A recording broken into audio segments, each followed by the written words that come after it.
빅뱅으로 우주의 역사가 시작된 직후부터 우주의 밀도가 너무나 높았기 때문에 빛조차 자유를 누릴 수가 없는 상태였습니다. 빛으로도 볼 수 없는 그 이전의 우주를 우리가 간접적으로 볼 수 있지 않을까. 빅뱅의 어떤 이미지를 눈부신 섬광과 함께 빵 빛나면서 우주가 밝게 터지는 그런 모습으로 흔히 생각을 하잖아요. 우주 역사상 최초의 별, 그 전설 속의 별의 존재까지도 드디어 제임스의 관측을 통해서 관측으로 입증을 할 수 있게 된 겁니다.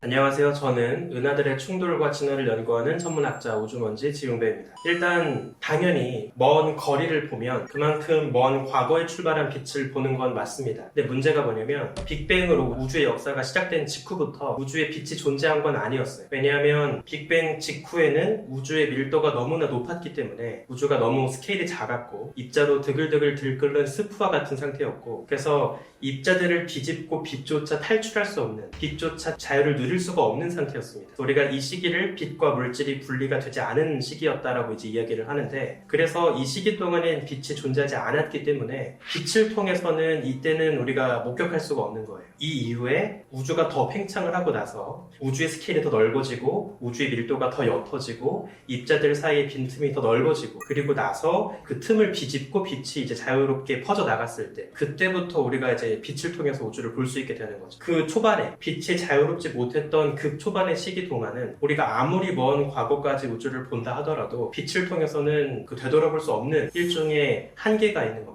우주가 적당하게 밀도가 옅어지기 시작했던 그 순간의 시기를 이제 대략 우주의 나이가 38만 살쯤이 되었을 때라고 이제 이야기를 하는데요. 그때 처음 퍼져나갔을 때부터 이제 빛이 퍼져나간 그 순간의 빛을 태초의 빛이라고 불러서 그때 흔적을 우주 배경 복사라고 부르고요. 그때 처음 퍼져나갔을 땐 우주가 지금보다 훨씬 스케일이 작았을 것이기 때문에 더 우주의 빛이 뜨겁고 높은 온도의 빛이었겠지만, 지난 138억 년간 우주가 급격하게 팽창하면서 꾸준히 우주의 온도는 식어왔을 거예요. 그래서 지금은 그 온도를 관측하면 거의 절대 영도에 가깝게 2.7도 정도로 아주 미지근하게 관측이 될 뿐인 겁니다. 지금은 우리가 우주 배경 복사로 관측할 수 있는 빛이 우주의 나이가 38만 살 정도 되었을 때 처음으로 물질 사이 그 틈을 비집고 빛이 퍼져나가던 그 순간의 빛을 보고 있는 거죠.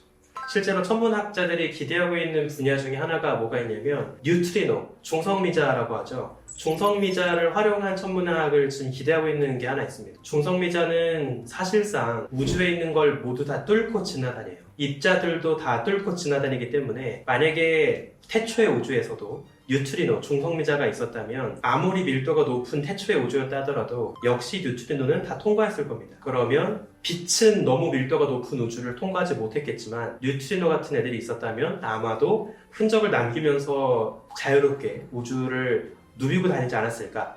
그러면 만약에 우리가 초기 우주 때부터 존재하고 있던 뉴트리노를 볼 수 있다면, 물론 애초에 뉴트리노는 어지간한 건 다 뚫고 지나다니기 때문에 우리 검출기조차 뚫고 지나다녀서 우리가 검출하는 것도 되게 까다롭긴 하겠지만, 그래도 희박하더라도 가끔씩 볼 수 있다면, 검출할 수 있다면 그것을 가지고 초기 우주의 어떤 에너지나 흔적 같은 걸 볼 수 있지 않을까, 이런 기대를 해볼 수 있겠죠. 또 다른 방법 중에 하나는 중력파를 활용하는 게 있어요. 중력파는 시공간 자체의 떨림을 보는 거라서 빛과는 조금 방식이 다릅니다. 빛이 존재하기 이전부터 아주 미세한 스케일의 우주에서의 떨림 같은 게 어떤 식으로 확장되었을지, 그게 또 확장되면서 어떤 식으로 떨림이 더 커졌을지, 이런 거를 중력파의 떨림을 통해 볼 수도 있거든요. 그래서 중력파라거나 아니면 뉴트리노, 중성미자 같은 걸 가지고 빛으로도 볼 수 없는 그 이전의 우주를 우리가 간접적으로 볼 수 있지 않을까, 이런 거를 아이디어 차원에서 논의를 하고 있기는 합니다. 약간 말씀을 드리기가 조금은 애매한 게, 빅뱅 순간을 본다라고 표현을 하기가, 그러니까 우리가 정말 시각적으로 빅뱅 순간의 모습이 어떠했는지 그림을 그린다라기보다는 빅뱅 순간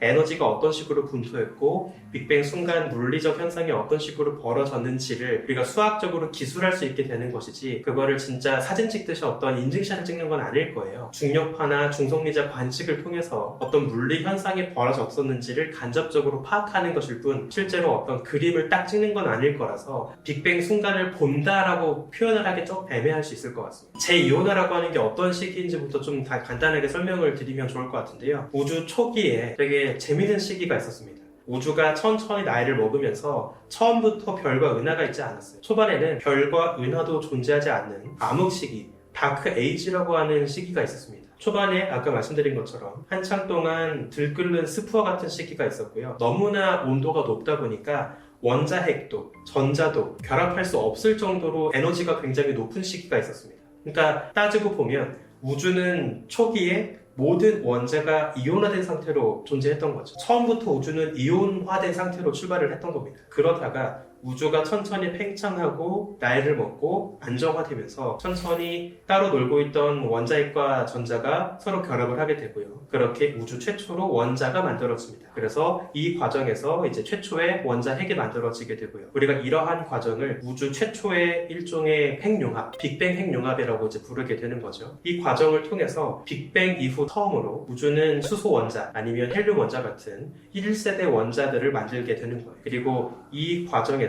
아직은 별이나 은하가 없기 때문에 그저 어둠으로만 가득한, 그저 어둠 속에 수소 가스 구름, 헬륨 가스 구름으로만 가득한 세계가 쭉 이어집니다. 그러다가 천천히 시간이 지나면서 수소 가스 구름 속에서 중력을 통해서 가스 구름이 반죽이 되고요. 서서히 밀도가 올라가게 됩니다. 그러면서 그 속에서 1세대 별이 만들어지고 1세대 은하가 만들어지게 되겠죠. 여기에서 이제 큰 변화가 벌어지게 되는데요. 아직은 우주에서 그 어떤 별도 없었던 정말 순수한 상태였어요. 그러니까 우주 통째로 만약에 우리가 이때 당시에서 돌아가서 우주의 주기율표를 그린다고 하면 정말 단순했을 겁니다. 우주의 주기율표가 수소, 헬륨밖에 없었을 거예요. 수소와 헬륨을 제외한 그 다른 더 무거운 원소는 아예 없었을 겁니다. 이때 당시에 별을 만든다고 하면 수소와 헬륨으로만 별을 만드는 거죠. 이런 식으로 별을 만들게 되면 어떤 문제가 생기냐면 수소와 헬륨보다 더 무거운 원소들은 에너지를 더 잘 흡수합니다. 별 내부에서 더 막대하게 온도가 올라가려고 하는 것을 잠재우는 일종의 냉각제 역할을 하거든요. 더 높은 온도로 치솟으려고 하는 것을 잠재우는 역할을 하게 됩니다. 근데 그렇지 못하기 때문에 순수하게 수소와 헬륨으로만 별을 만들게 되면 엄청나게 내부 온도가 뜨겁게 올라가게 돼요. 그 내부의 엄청나게 뜨거운 온도를 굳이 억누르면서 안정적인 별로 존재하기 위해서는 엄청나게 무거운 질량으로 억누르러야 합니다. 이 초창기에 만들 수 있는 별들은 엄청 무거운 질량으로 별을 만들 수밖에 없어요. 그래서 이 초창기에 만들어지는 1세대 별, 우리가 천문학에서는 population 3스타라고 부르는데요. 초창기의 별들은 거의 태양 질량의 1000배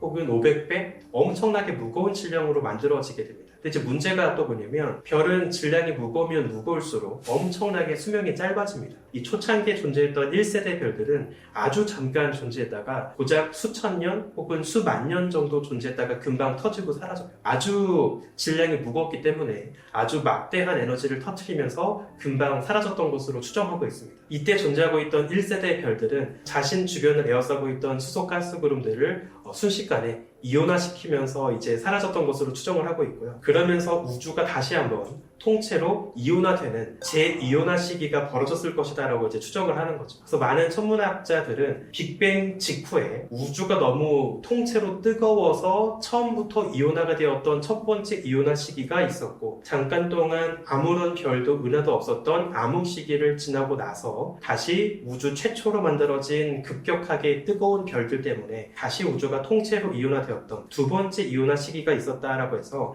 이 시기를 제2온화 시기라고 부릅니다. 지금 제임스 웹이 목표로 하고 있는 가장 큰 관측 중에 하나가 뭐가 있냐면 빅뱅 이후부터 고작 한 5억 년 정도 지났을 때일 텐데요. 이 5억 년 정도 지났을 때 제2온화 시기가 한창 벌어지고 있었을 이 시기의 모습을 실제 관측으로 이제 확인을 하려고 하는 거예요. 역사상 처음으로 최초의 별과 최초의 은하가 만들어지면서 그 여파로 우주 최초로 존재하고 있던 가스 구름들이 이온화되고 있는 그 광경을 이제 목격을 하려고 하는 거죠. 이번에 제임스 웹이 어떤 굉장히 재밌는 모습을 목격을 하게 되냐면, 그동안 천문학자들이 어떤 식으로 생각을 했냐면 당연히 우주의 제2온화를 이끌었던 주역을 뭐라고 생각을 했냐면 에너지가 압도적으로 강한 천체들일 거라고 생각을 했어요. 예를 들면 방금 말씀드린 것처럼 초기에 막강한 에너지를 터뜨리면서 사라졌을 최초의 별들, 팝3스타, 아니면 우주 초창기에 막대한 에너지를 토해내면서 존재하고 있었을 우주 초창기의 블랙홀들, 보통 이런 에너지를 막대하게 만들고 있었을 천체들일 거라고 생각을 했거든요. 이번에 우리가 어떤 천체를 확인을 해봤냐면 아주 먼 거리에 떨어진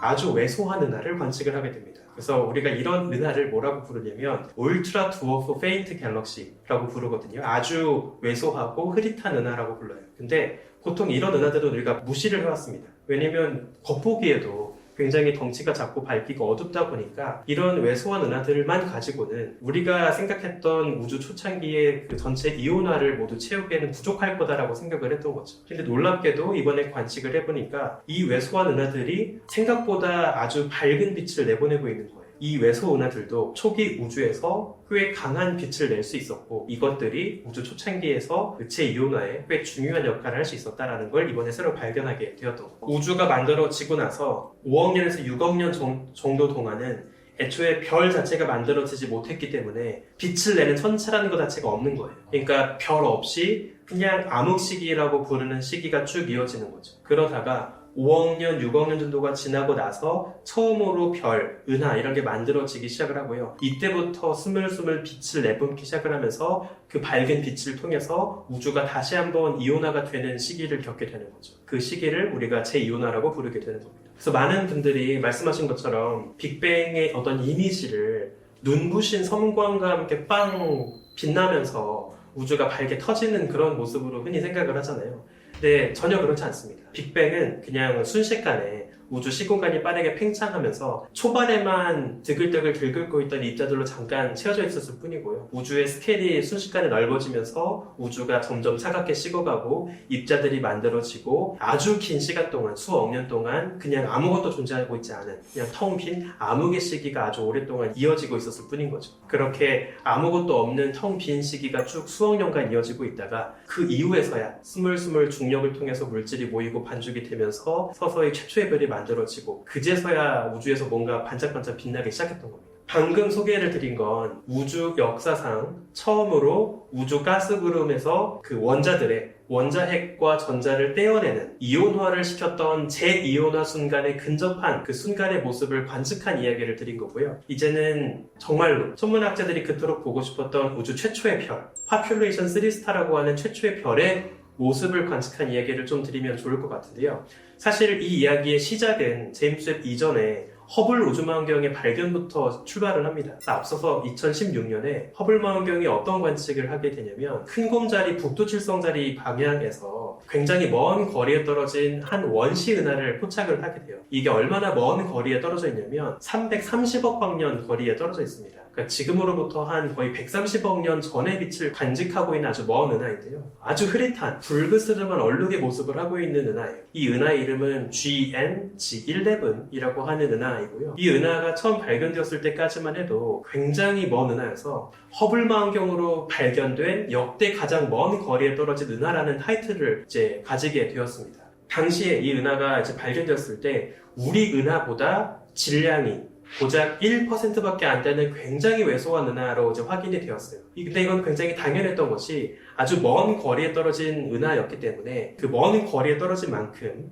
아주 먼 옛날에 태어난 애기 은하겠죠. 그러니까 이제 막 태어난 애기 은하다 보니까 사이즈가 그만큼 작고 가벼운 거예요. 우리 은하에 비해서 거의 몇 배 가까이 열심히 별을 왕성하게 많이 만들고 있습니다. 질량은 우리 은하에 비해서 1%밖에 안 되는데 별을 만드는 그 효율은 우리 은하보다 몇 배나 더 열심히 만들고 있는 거예요. 이것도 왜 그러냐면 우리 은하보다 훨씬 더 과거에 태어난 한참 어린 별이기 때문에 질량은 훨씬 가볍지만 별은 훨씬 왕성하게 폭풍 성장하고 있는 이제 어린 은하인 거죠. 그래서 한참 어렸을 때 태어난 애기 은하라고 이제 볼 수가 있는데요. 바로 이 역사적인 허블이 발견했던 가장 먼 은하 GN-G11을 최근에 제임스 웹이 다시 관측을 하게 됩니다. 근데 놀랍게도 제임스 웹이 관측을 해보니까 여기에서 아주 극단적으로 이온화가 되었다는 건 그 중심에서 아주 막대한 에너지를 내뿜고 있는 무언가가 있다는 건데요. 이온화된 원자들의 존재가 발견이 됩니다. 이걸 가지고 우리가 추정을 해보니까 뭐가 확인이 되냐면 이 GN-G11 은하 중심에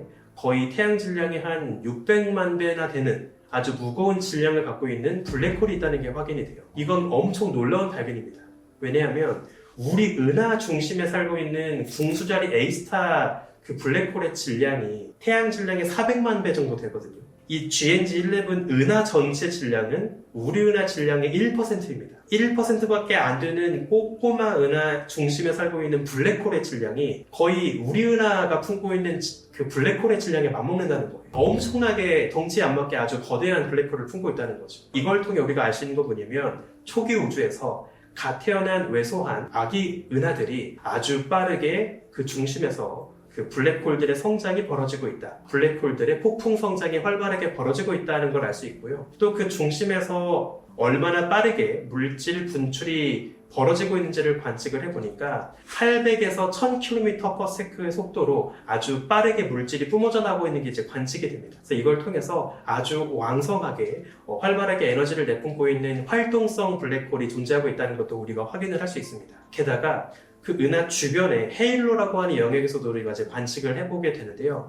놀랍게도 은하에서 멀리 벗어난 은하 헤일로 영역에서까지도 은하 주변 가스 구름이 아주 크게 이온화가 되어 있다는 것이 이제 관측이 됩니다. 재밌게도 이 은하 중심의 블랙홀만으로는 이 은하 주변에 이온화가 되어 있는 가스 구름을 설명할 수가 없었어요. 그래서 이걸 설명하려고 보니까 은하 중심의 블랙홀이 아닌 은하 중심에 살고 있는 여러 강력한 별들이 또 필요하다는 걸 우리가 이제 알게 됩니다. 어느 정도로 강력한 별이 필요하냐면 적어도 태양 질량의 500배에서 1000배 가까이, 아까 소개해드린 것처럼 우주 역사상 처음으로 탄생한 최초의 별, 파퓰레이션 3스타 정도 되는 아주 막대한 에너지를 토해내는 별이어야만 이 은하 주변에 이온화된 그 가스 구름의 분포를 설명할 수가 있었다라는 거죠. 이걸 가지고 천문학자들이 이제 어떤 걸 알게 되냐면 GN11 은하 속에는 아주 빠르게 폭풍 성장하고 있는 강력한 블랙홀도 살고 있고 또 그 주변 헤일로 공간에는 이제 막 태어난 최초의 별들도 살고 있다라는 것도 이제 지금 확인을 하게 된 거죠. 우리가 그동안 너무나 짧은 수명 때문에 절대 관측을 통해서 확인할 수 없을 거라고 생각했던 그 우주 역사상 최초의 별, 파퓰레이션 3스타라고 하는 그 전설 속의 별의 존재까지도 드디어 제임스의 관측을 통해서 어느 정도 관측으로 입증을 할 수 있게 된 겁니다.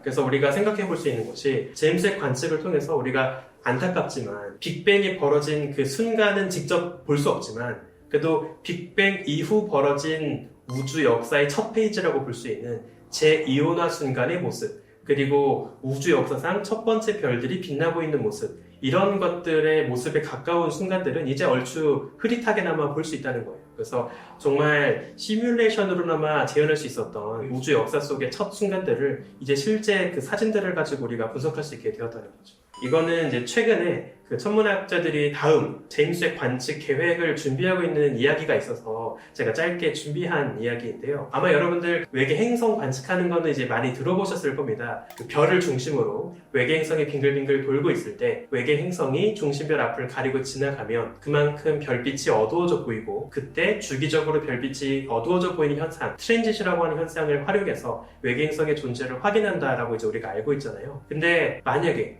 외계 행성 주변에 위성도 딸려 있다면 외계 위성의 존재도 우리가 혹시 알 수 있지 않을까요?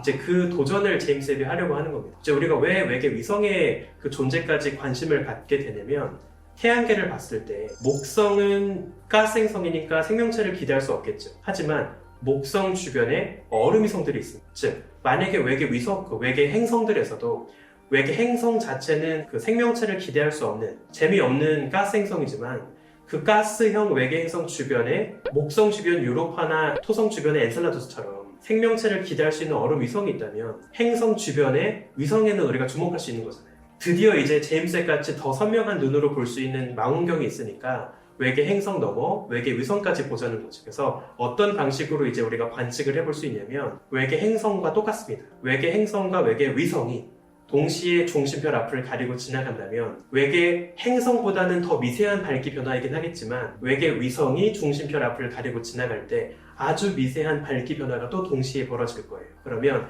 외계 행성에 의한 더 깊은 밝기 변화 한 번, 외계 위성에 의한 또 다른 작은 밝기 변화 한 번, 이렇게 연달아 두 번의 밝기 변화가 보일 수 있겠죠. 그래서 이러한 크고 작은 밝기 변화를 볼 수 있다면 이걸 가지고 외계 행성에 딸려있는 외계 위성을 찾을 수 있지 않을까, 이렇게 생각을 하고 있습니다. 천문학자들은 이러한 그 외계 위성을 엑소문이라고 부르고 있고요. 이미 지금까지도 조금 명확하진 않지만 외계 위성, 엑소문이라고 의심되는 천체들이 있기는 해요. 후보들이 있긴 하지만 아직 기존의 망원경들은 관측 퀄리티가 좋지 않아서 여전히 그 최종적으로 확인되진 않았습니다. 근데 제임스 웹 정도의 관측 퀄리티라면 정확하게 이제 얘네가 정말 그 실제 외계 위성인지 아닌지를 확인해 볼 수도 있겠죠. 그래서 드디어 천문학자들이 다른 행성에도 실제로 위성이 있는지 아닌지를 검증해 보려고 하는 시도를 하고 있는 겁니다. 오늘 제가 여러분들께 제임스 웹 우주망원경을 활용한 멋진 천문학자들의 최신 발견에 관한 이야기를 소개해드렸는데요. 이 제임스 웹의 이야기들이 더 궁금하신 분들을 위해서 제 특별한 이야기도 함께 소개해드릴까 합니다. 제임스 웹과 허블, 또 테스, 유클리드와 같은 최신 우주망원경과 지상망원경들의 우주망원경 사진들을 잔뜩 담아서 제가 직접 사진의 다양한 이야기들을 해설해드리는 제 신간을 오늘 소개해드릴까 하는데요. 날마다 우주 한 조각, 말 그대로 매일매일 우주를 살아가고 우주를 생각하는 천문학자의 마음으로 우주의 풍경을 구경하는 그런 이야기입니다. 그래서 제가 직접 여러분들과 함께 우주의 사진을 구경하고 또 우주 사진을 보면서 약간 천문학자스러운 농담도 하나씩 남겨보는 그런 책이니까요. 여러분도 우주를 함께 즐겨보고 싶으시다면 또 천문학자의 눈으로 직접 우주의 사진을, 우주 모습을 더 디테일하게 느껴보고 싶으시다면 이 책을 함께 한번 즐겨보시면 좋을 것 같습니다.